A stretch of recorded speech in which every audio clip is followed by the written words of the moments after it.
Hi everyone, this is Stella again. Now we've gone through the core concept, it's time to share some case studies around the PM Suck and the AI era about the B2B product managers.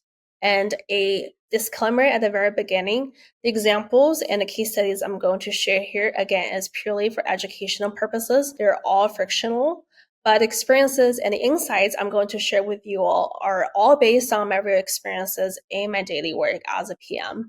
Just want to put the disclaimer out there. So let's begin. So hypothetical, let's say you are a PM and there is a challenge in front of you. You need to do some AI first mobile transformation around a B2B mobile application. So you want to change it from the traditional feature driven platform into an AI native experience. And the company has served many different users, the business users who really need intelligent predictive capabilities while managing critical business operations on mobile devices. What would you do?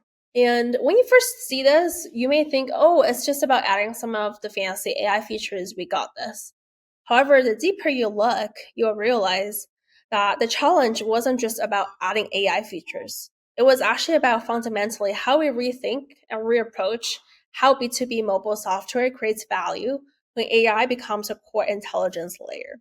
So as you can see, the core problem here is that how do we build an AI system that could drive strategic business decisions while maintaining the accuracy and really the trust required for executive level decision making? Because our customers are more business customers, they're not just a regular consumer. And then what customers had on the left side is what we have in a traditional B2B platform, right? We have standard analytics dashboard showing historic performance. We have some manual forecasting process require significant analyst time probably for the user again to dig in. We have some static reporting tools that provide the data, but we don't have insights. We have some reactive alert systems in there that only flagged issues after they have occurred. But what we realize is what our customers probably need, which is on the right side, is they don't want all those reactive stuff. They want a lot more proactive and predictive stuff. So they probably want predictive intelligence that could forecast business outcomes with confidence intervals. They probably want AI-powered recommendations that could drive immediate strategic actions. Probably want real-time optimization suggestions based on complex business patterns. And again, they probably want automated scenario planning for strategic decision support. And as you can see, the common element of all the customers' needs is that want something proactive, predictive, and not reactive. And then our constraints are also that we need to innovate within this company's existing infrastructure, as we need to adhere to multiple different financial compliance standards and how to ensure that solution worked flawlessly across platforms. This is another big thing. When you're working in B2B software, you have a complicated stakeholders you need to manage. And then what is the approach, right? The perfect approach would be to apply the AI-native PM stack framework that I have talked about earlier in a core concept video to really reimagine the mobile applications architecture around intelligent automation. So I know in the course concept video, I've mentioned 5 different pillars. I'm going to do a 3-phase approach to reimagine this in a hypothetical environment. And phase 1 is, again, going to be about intelligent discovery revolution. And we kind of talked about intelligent discovery to be the first pillar and to be the easiest pillar that has the highest ROI and the lowest risk that you can act on. So instead of traditional user analytics, we probably need to build predictive intelligence systems. We can implement behavioral pattern recognition that could predict users maybe 2 to 3 actions ahead and really create contextual intelligence that understood business workflows and could suggest optimal next steps for the user. So when they're already there, they know what to do. It is not reactive anymore. We can also build dynamic user intent modeling that adapted to individual user patterns and business cycles. We can also develop proactive notification systems that alerted the users to opportunities and risks before they became critical. Because if you are alerting them after things already happened, the value may not be there for the users. And the phase 2 is around dynamic interface architecture. There are multiple different, this is a little bit more about feature, but also a little bit more about the underneath layer of the architecture.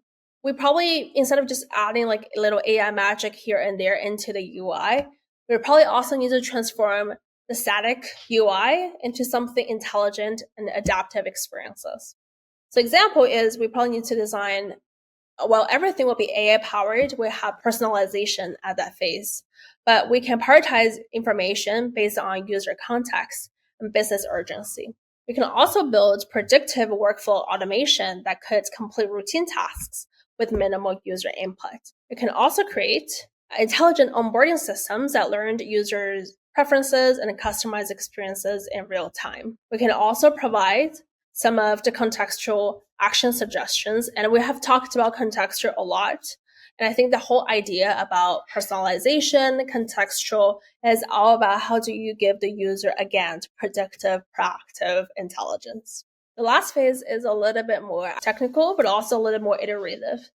How do we integrate intelligence seamlessly into the software? Making AI on the user side feel really natural and trustworthy, but on the other side, implementation side, we have to make it really seamless as well. And I will say to make AI feel really natural and trustworthy to the end user is probably the most complex item across all of those. So there are some approaches you can go about it. Number one is you can do a confidence score systems. This may be a little bit too fancy, depending on the things that you want to deliver. This, again, the end goal is to show users why AI is making specific recommendations, to explain the rationale behind it. Or the second part is to always have a human in the loop when making very critical decisions. You can create seamless handoff mechanisms between AI automation and manual control when users wanted to override some of the suggestions.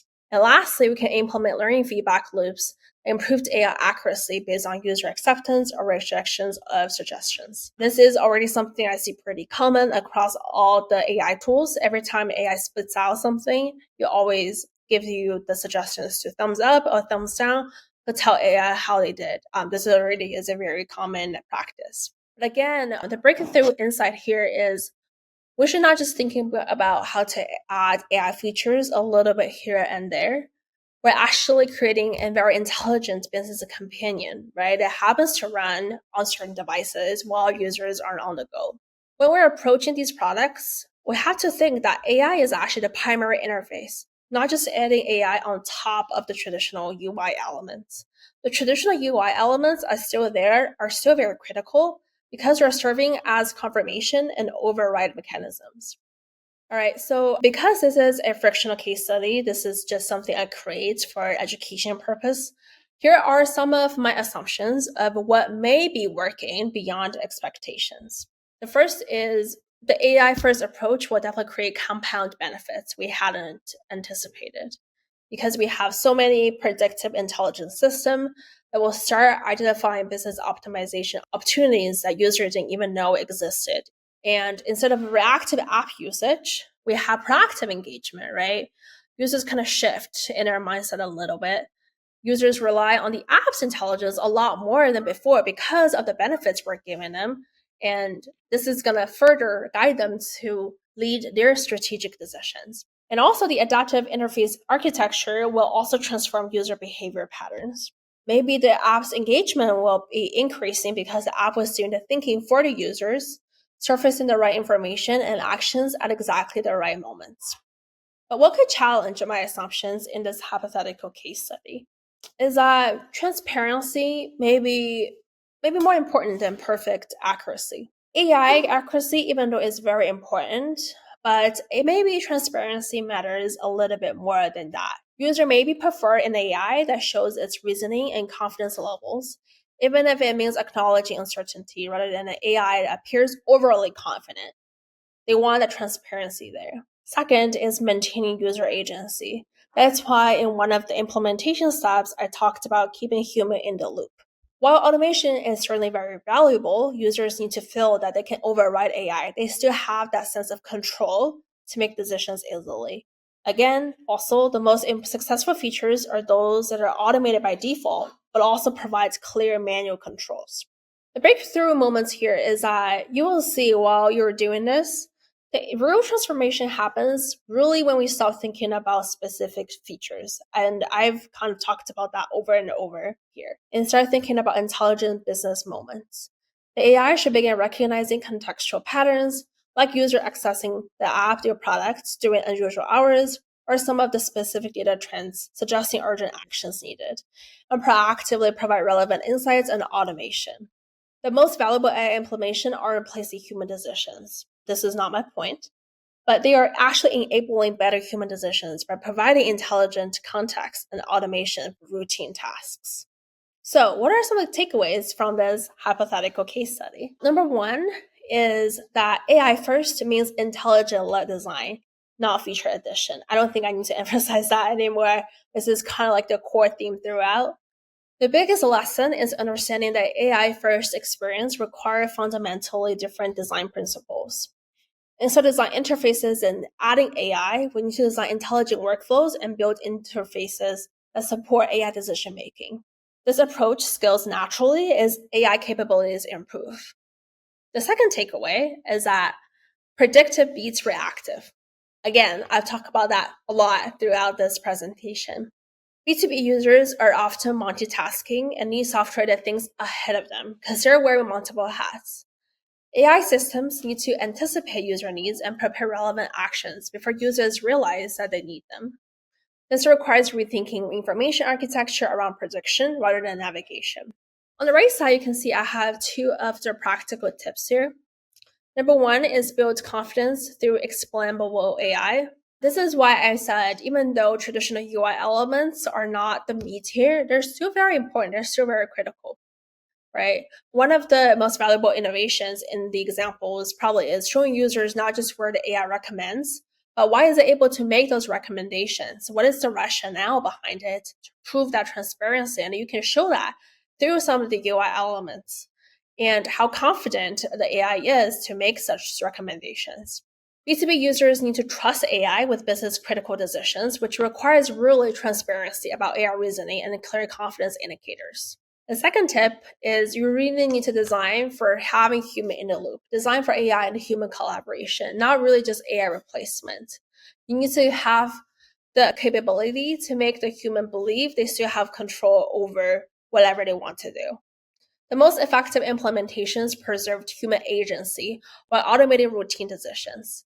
Systems need to be built in a way where maybe you have AI handle 80% of routine workflows automatically, but users could easily review, modify, or override AI decisions. This balance maintains efficiency while building user trust. So I want to end as you can see, this is a hypothetical case study, but I'm pretty sure it's going to help you to rethink how you think about product management in the AI era, especially in the B2B world. We don't just build better features, we create a new paradigm of how B2B software creates value while empowering and using AI. And then it's not about adding AI here and there, it's about understanding what AI can do to surpass human capabilities, providing predictive insights, automated decision making, and contextual intelligence, but also making sure humans are in the loop.